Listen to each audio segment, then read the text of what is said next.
We get ready to say goodbye to 2013. A new poll finding Americans seem to be ready to ring in the new year with a sense of optimism.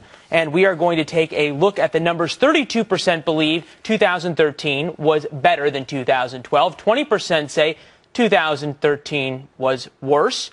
46% claim there wasn't much difference between the 2 years. So what does this say about our great nation going forward? Let's bring in Angela McGlowan, Fox News political analyst, joining us from Memphis. Angela, we'll start with this. What does it say? Are we eternal optimists? Are things actually better, or are they just a little bit better than what was really bad? We are eternal optimists. What did Ronald Reagan say? America is that shining city on a hill, that beacon of light. And I believe that people thought that 2013 was better than 2012. Those people thought it was better because 2012, it was a campaign year. It was a presidential campaign year.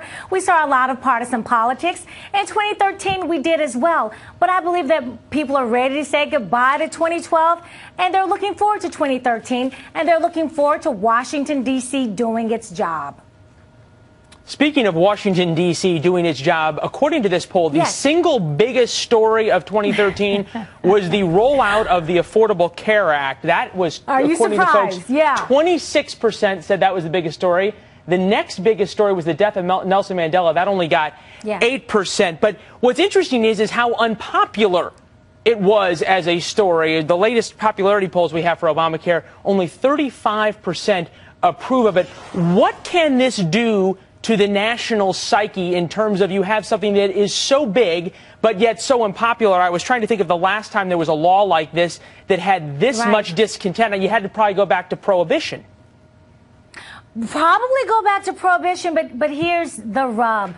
Congress and the president will now have to work together. Also in this poll, you saw that Democrats thought that 2013 was better, and more Republicans thought that this was a bad year. So next year they have to work together in concert to create a more prosperous America, to create a better America. And I think that Americans believe in Washington, D.C. But yes, it is unpopular because a lot of people did lose their insurance, and a lot of people still don't understand how the system is going to work. When the president talked about his signature legislation, he said it would cut the deficit, but we're seeing now this actually going to add to the deficit, and it's going to increase taxes. So I think, Leland, this forces our elected officials to work together. But also I think with the anemic economy and with so many people doing so poorly dealing with their jobs, has caused more Americans to depend on one another.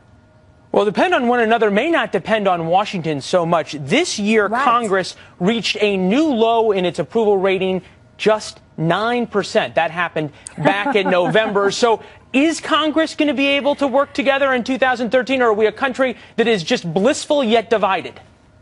Well, in 2014, they're going to have to work together, Leland, if they want to keep their jobs, because if they don't work together, if we still see the partisan fighting, the blaming, the name calling, pointing fingers, in November, Americans are going to go to the polls and they're going to vote their wallets and they're going to vote their conscience. And I think we're going to see a new Congress. I think we're going to see more people on the right than the left. So we might have in 2014 a Republican House, a Republican Senate, and a Democratic White House. And if you recall, when that happened with Bill Clinton, we got more things done. So if they don't work together, if the approval rating of Congress still keeps going down, I think we might have a new Congress.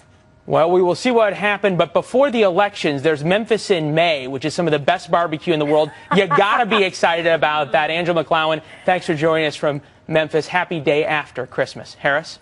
Thank you so much.